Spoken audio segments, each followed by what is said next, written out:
with his printing press. But of course, they can't solve it. They're making it worse. What do you think lies ahead for us? Look, I think it's going to be a disaster. I think the government can continue to misdiagnose this problem. They're going to continue to conclude that the reason their stimulus packages aren't working is because the doses are too small. They're going to keep upping the ante on this stuff. They're going to keep spending money and trying all kinds of Keynesian remedies, and it's going to keep getting worse and worse. And eventually the dollar is going to fall through the floor.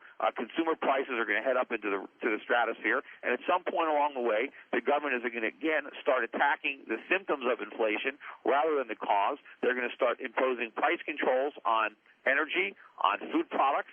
The result of that is going to be shortages, blackouts, brownouts, long lines, public civil unrest, looting, higher crime.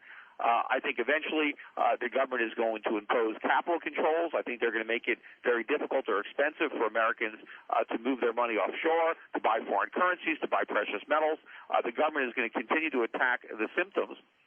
Ultimately, we could see a new wave of emigration as younger Americans try to leave the country in order to take advantage of better opportunities abroad. And then maybe the government will start cracking down on that and trying to force people to stay in the country so they can keep taxing them. And, of course, they already say that even if you want to leave the country and give up your citizenship, they claim the right to tax you for an additional 10 years.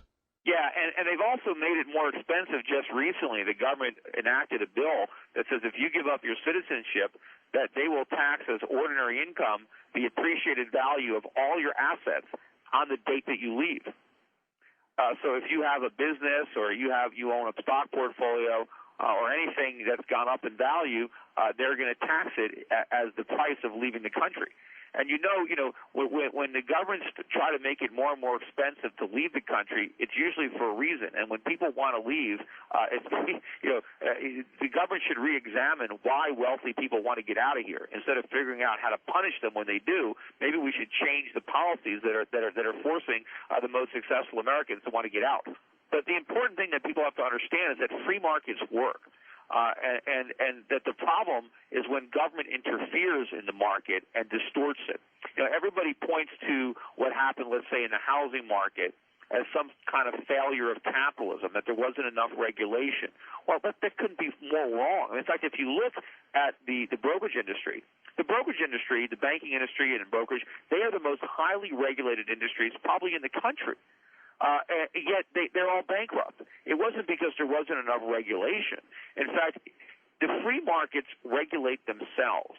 Everybody is greedy, right? But everybody is afraid of losing. There's always a risk, and there's a trade-off. And in the free market, the risk of loss always counterbalances the greed for profit, and they check each other. But what happens is the government enters in the equation and tries to remove the element of risk. They create a moral hazard, whether it's by Freddie and Fannie guaranteeing mortgages. And now loans are going to be made that in the free market wouldn't be made because the borrower isn't creditworthy. But when the government steps in and guarantees the loan, all of a sudden there's no reason to worry about the risk of loss. And when the Federal Reserve makes borrowing money very inexpensive, then, borrowing is cheap. So to finance the speculation on leverage is a lot cheaper. And so it encourages more of it.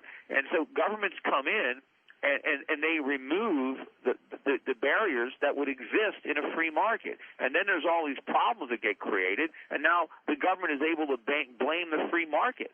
They're able to say, well, there wasn't enough regulation, which is nonsense. Now, sure, there should have been more regulation on Freddie and Fannie because there was no market regulation of them because they had the government guarantee. But, of course, had they never created Freddie and Fannie, then there would have been nothing to regulate. If they just allowed interest rates to be set in a free market, if creditors had to worry about the borrower's ability to repay the loan, then interest rates would have been higher, down payments would have been higher, loan-to-income ratios would have been lower, and we never could have inflated a housing bubble.